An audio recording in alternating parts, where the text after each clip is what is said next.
Assalamualaikum warahmatullahi wabarakatuh. Perkenalkan, nama saya Emery Domansyah Putra dengan NPM A1A025027 ingin membahas tentang manajemen kurikulum dan pembelajaran.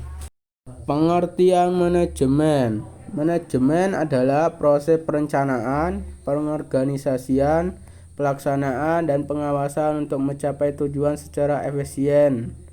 Menurut George R. Terry, fungsi manajemen meliputi yang pertama, perencanaan, planning, menentukan tujuan dan langkah yang akan dilakukan.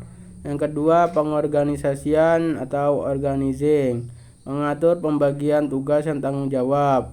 Tiga, ada pelaksanaan atau executing, melaksanakan rencana yang telah dibuat. Dan yang terakhir, pengawasan atau controlling, mengawasi serta mengevaluasi kegiatan. Pengertian kurikulum. Menurut Kementerian Pendidikan, Kebudayaan, Riset, dan Teknologi Republik Indonesia, kurikulum adalah seperangkat rencana dan pengaturan mengenai tujuan, isi, bahan pelajaran, serta cara yang digunakan sebagai pedoman pembelajaran. Kurikulum berfungsi sebagai dasar dan arah dalam proses pendidikan agar pembelajaran memiliki tujuan yang jelas. Komponen kurikulum. Kurikulum memiliki beberapa komponen utama. Yang pertama, tujuan pendidikan, sarana yang ingin dicapai dalam pembelajaran. Yang kedua, isi atau materi, bahan ajar yang diberikan kepada peserta didik. Yang ketiga, ada strategi atau metode, cara yang digunakan dalam menyampaikan materi. Keempat, ada evaluasi, proses penilaian untuk mengukur keberhasilan belajar. Keempat komponen ini saling berkaitan dan tidak dapat dipisahkan. Pengertian pembelajaran. Pembelajaran adalah proses interaksi antara guru dan peserta didik dalam lingkungan belajar untuk mencapai tujuan tertentu. Dalam pembelajaran terdapat tiga, yaitu kegiatan penyampaian materi, aktivitas diskusi dan praktik, proses penilaian hasil belajar. Pembelajaran menekankan keterlibatan aktif peserta didik. Pengertian manajemen kurikulum.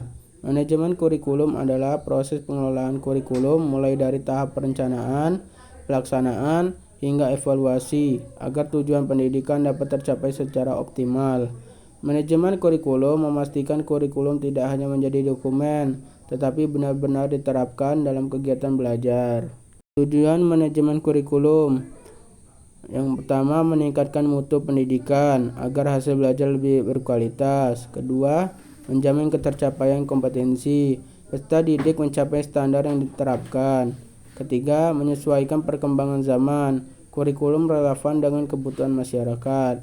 Yang keempat, mengoptimalkan proses pembelajaran, kegiatan belajar menjadi lebih efektif. Perencanaan kurikulum. Yang pertama, menentukan tujuan pembelajaran sesuai standar kompetensi. Yang kedua, menyusun materi pelajaran secara sistematis.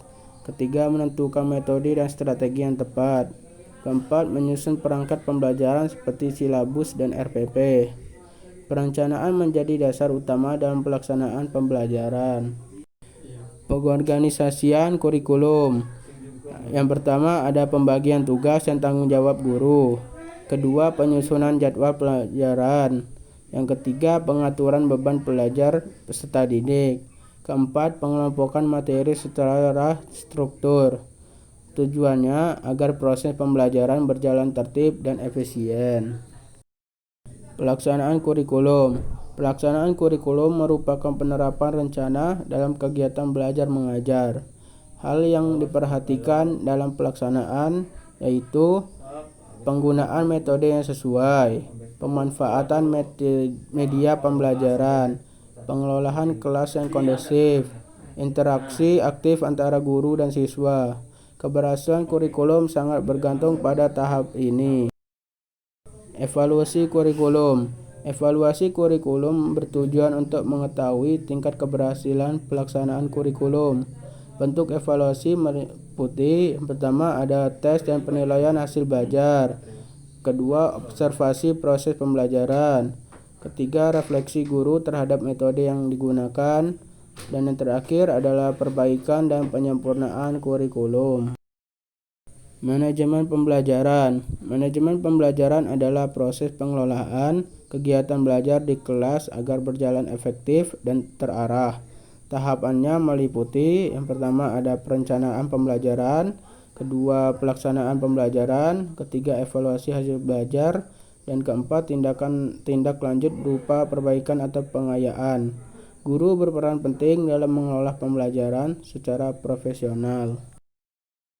Prinsip manajemen kurikulum. Yang pertama ada relevansi sesuai dengan kebutuhan peserta didik dan masyarakat.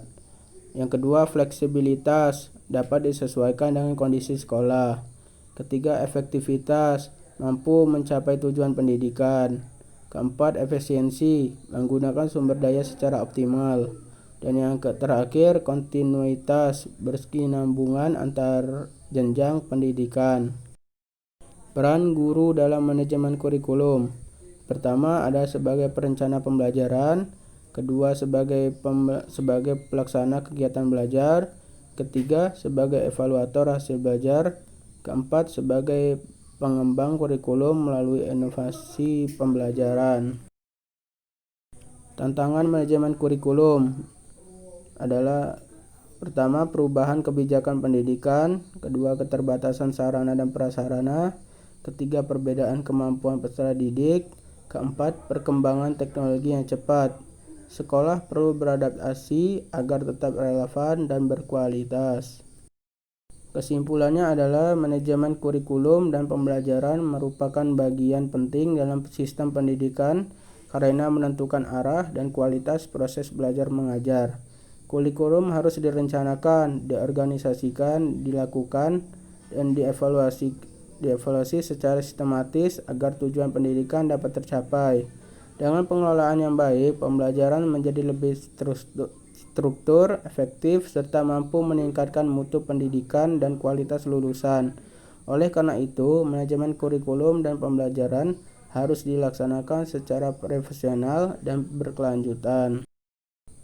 Sekian dari presentasi saya. Wassalamualaikum warahmatullahi wabarakatuh.